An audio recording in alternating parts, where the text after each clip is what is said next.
What is going on, guys? In today's video, I want to do another VOD review, this time of me. Certainly someone who's not a pro player by any means, shape or form. But in week 1 of FNCS, we did possibly the worst we have ever played. We got 44 points in the opens, which was 9,883rd. So it was appalling. Appalling performance. Appalling. Week 2, we came 676th, qualified for semis with 66 points. And that was the first time qualifying for semis for me, so that was cool. So I want to go through some of the differences, things we did between week 1 and week 2 to make such a kind of difference of 22 points between the weeks. The first mistake we made was tilting in week 1. Really bad, personally, myself. You know, the expectations were set too high for some reason. You know, you think, oh, I'm going to qualify for semis, I'm going to do so good, and then you don't do good. It starts to really annoy you. So we went into this tournament with, hey, let's just have some fun, let's play some games, and let's get better. And it really paid off. We had fun while we were playing, and we did really well. We did so much better than the week before.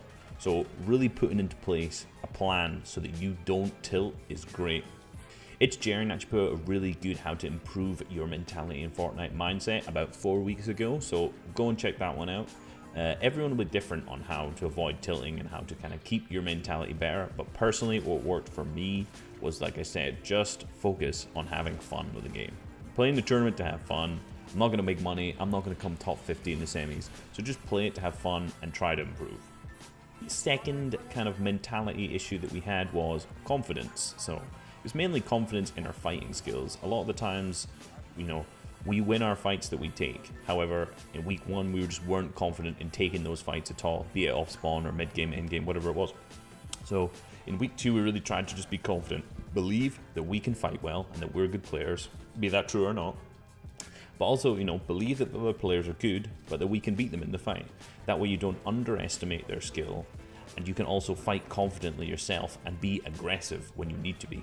So one of the mistakes we made in week 1 was we were always trying to get center zone when it came to second and third zones, because obviously this helps you in the later zones, so you don't have to rotate as far. Now, obviously, as that's great, but the main issue we had is that we weren't paying attention to the elevation and kind of the map changes and where kind of the dead side of zone was, etc. So in this week, in week 2, we focused a lot more on trying to get onto better elevation, better positioning on the map that was close to center zone, rather than just trying to be dead centered. And this gave us way more opportunity to take shots and to rotate. Okay, so another thing, drops and how to drop. Week 1, we made the huge mistake of always just trying to get the lowest drop, trying to ensure you get that one spot that you can land on.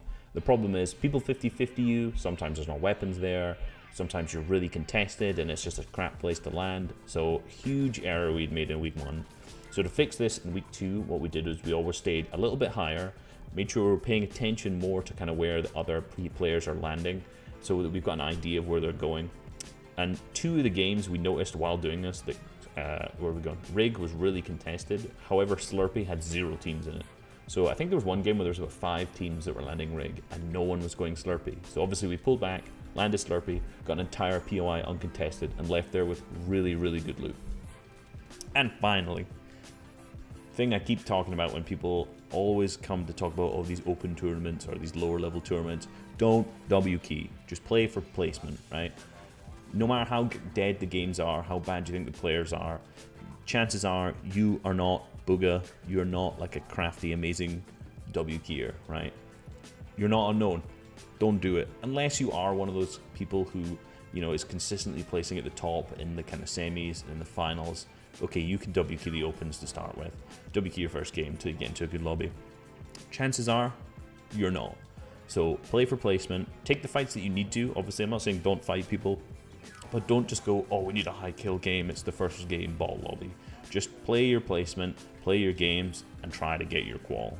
Hope you guys enjoyed this kind of little overview, relatively short video to go through. I just wanted to go through kind of the bits that we thought were really important for our gameplay for qualifying from week 1 to week 2. Hope you have a lot of success in FNCS. Hopefully these tips, obviously they're pretty basic. They're things that probably everyone knows, but just trying to re-drill them into your brain is something completely different. So Hope you guys enjoyed the video. If you're on YouTube, drop a like. If you're on Reddit, go and check through some of my other informational content on my post history, and hope you have a good and safe day.